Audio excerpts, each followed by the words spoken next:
Bonjour et bienvenue dans les rendez-vous psycho. Les fêtes de fin d'année, souvent synonymes de joie et de moments partagés en famille, peuvent également être une période délicate pour certaines personnes. Être célibataire et sans enfant face à cette période marquée par des traditions mais aussi des attentes sociales peut susciter un sentiment d'isolement, voire de remise en question. Alors pour mieux comprendre ces défis et explorer peut-être des stratégies pour y faire face, nous avons le plaisir d'échanger aujourd'hui avec le docteur Jean Dorido. Jean, bonjour. Bonjour Émilie, bonjour à tous. Alors pour vous présenter, donc vous êtes spécialiste de l'hypnose, de l'arrêt du tabac et autres addictions. On vous voit beaucoup dans les médias également autour des sujets sur la santé mentale bien sûr, les addictions ou encore en psychologie criminelle. Oui. C'est bien ça. Alors aujourd'hui, on va revenir à un autre sujet, mais dont nous allons prendre tout votre savoir. Donc, comment survivre aux fêtes de fin d'année quand on est, par exemple, célibataire sans enfant?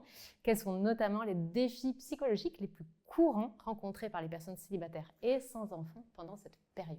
Alors, sans doute le défi psychologique majeur, c'est surtout, vous savez, pour les fêtes familiales, parce qu'il y a deux types de fêtes de fin d'année. Il y a traditionnellement le Nouvel An, qui là, c'est vraiment une fête entre amis. Et finalement, le fait d'être célibataire sans enfant, ça passe finalement assez inaperçu. En revanche, toutes les fêtes familiales de fin d'année, là, c'est compliqué parce que le défi psychologique majeur, c'est de ne pas être finalement comme tout le monde, parce que ce sont souvent des fêtes centrées autour des enfants. Et c'est vrai que la personne qui se retrouve comme ça, sans enfant, pour peu que ce soit un sujet dans sa vie, ça vient rendre saillant cette différence. Et bien sûr que nous aimons, chacun d'entre nous aime ne pas être comme tout le monde. Et en même temps, paradoxalement, c'est un besoin fondamental d'être malgré tout comme tout le monde. Différent, certes, singulier, et quand même comme tout le monde. Les enfants d'ailleurs, ça se voit beaucoup chez eux. C'est compliqué de vivre une différence pour un enfant, quelle qu'elle soit. L'enfant, il aime bien être comme ses copains, copines.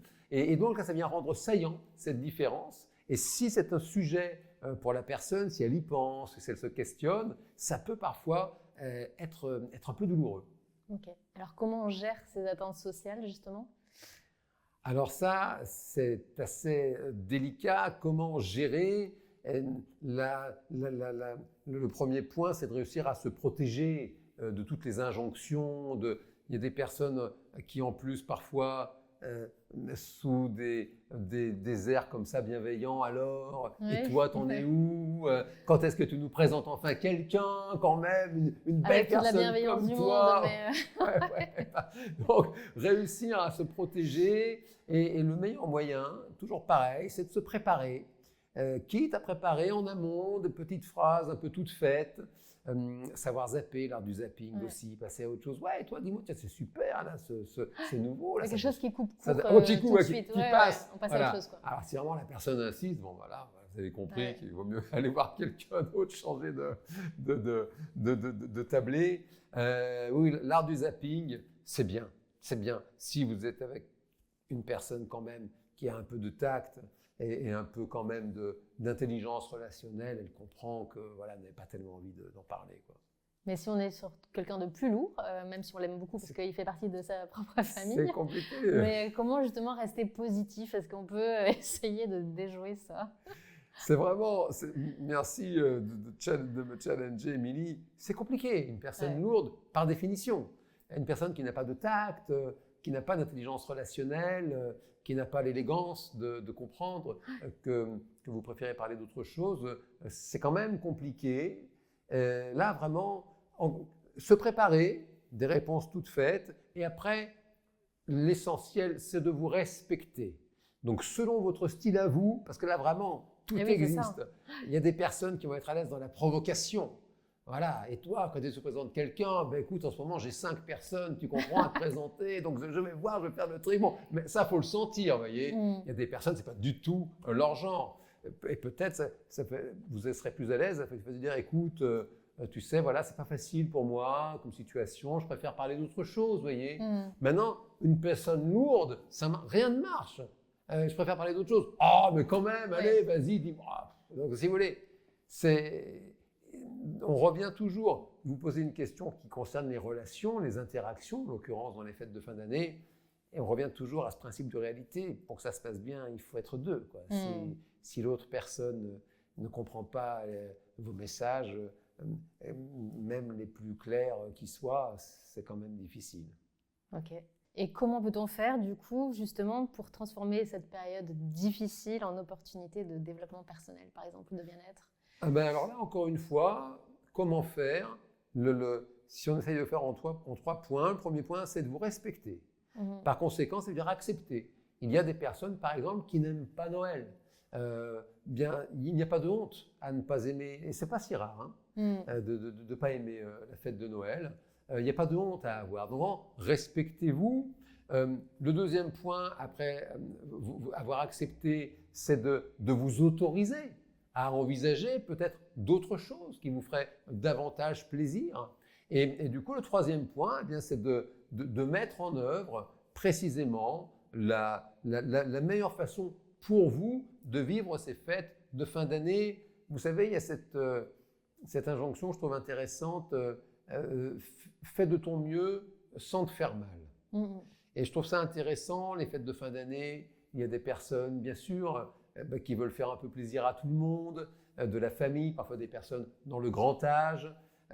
Et c'est tout à fait respectable de vouloir satisfaire tout le monde. Et aussi, bien sûr, que chacun pense aussi à se préserver, la personne elle-même, et faites de votre mieux sans vous faire mal. Voilà, tentez de trouver la posture la plus satisfaisante, équilibrée qui soit pour vous.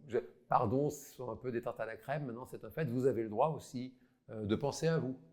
Voilà, c'est bien de penser aux autres, vous avez le droit aussi de penser à vous. Certaines personnes, il faudra leur dire le contraire. Des personnes, il faudrait leur dire, c'est bien de penser à vous, bien sûr, c'est bien de penser aussi un peu aux autres. Vous voyez, là c'est compliqué. Voilà, si vous regardez cette vidéo, c'est intéressant, c'est fait pour ça aussi, de vous introspecter un peu. C'est une question, les anglo-saxons parlent de tuning comme ça, c'est comme un potentiomètre jadis que vous tournez comme ça pour trouver la posture qui soit la plus juste pour vous.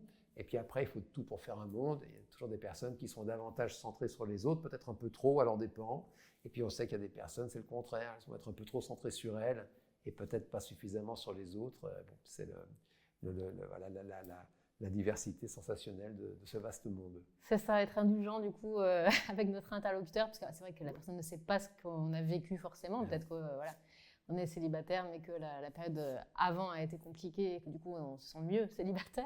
Exactement. Donc, merci Émilie, c'est un très beau proverbe grec d'un philosophe dont j'ai mangé le nom qui dit « Quand tu croises quelqu'un, ne juge jamais cette personne parce que tu ne sais pas ce qu'elle a vécu. » Donc voilà, mais être indulgent effectivement envers la personne.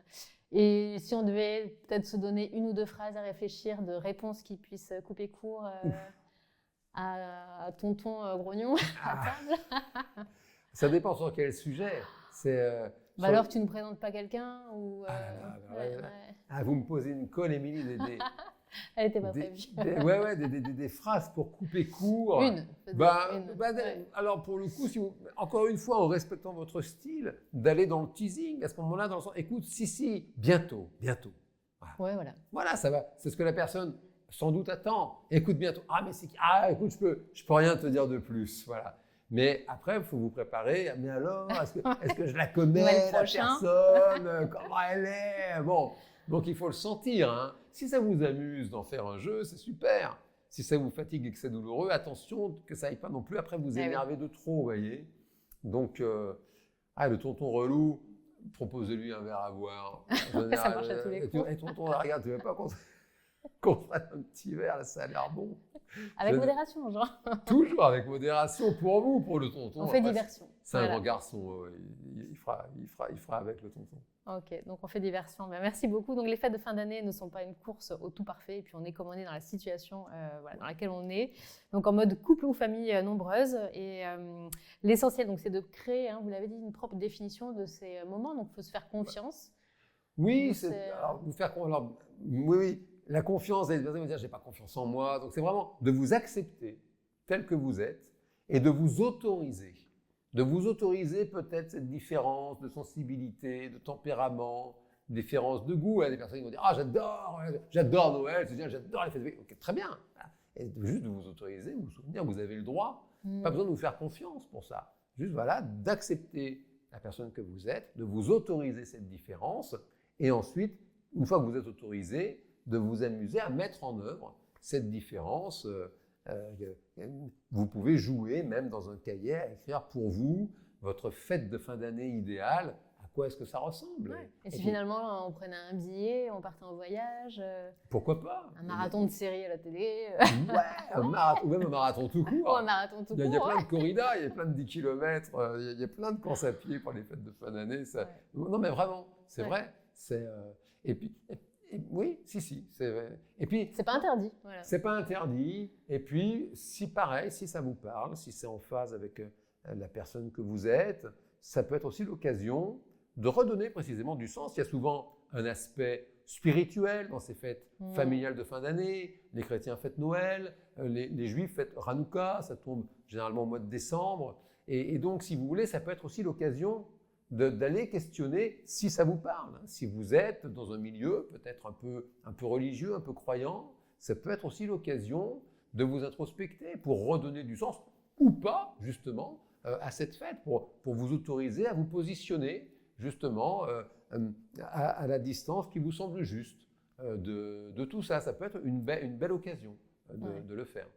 Et en tous les cas, voilà, ne pas subir les fêtes. Hein, non. Voilà, surtout pas. Ah, vous avez dit le mot magique, c'est ne pas subir. Ne pas subir les fêtes et puis s'entourer des proches. Hein, si c'est la famille, c'est la famille. Et puis si c'est d'autres personnes, voilà. Il faut savoir se créer un petit cocon. C'est un fait. Il y a des personnes, moi j'ai des personnes qui viennent me voir au cabinet et qui me disent, voilà, j'ai une bande, et même des personnes d'un certain âge, qui me disent, moi j'ai toute une bande d'amis, c'est ma famille. C'est un fait, ça existe. Des personnes qui se sont choisies une famille. On parle parfois de famille de cœur. C'est vrai, c'est un fait, ça existe.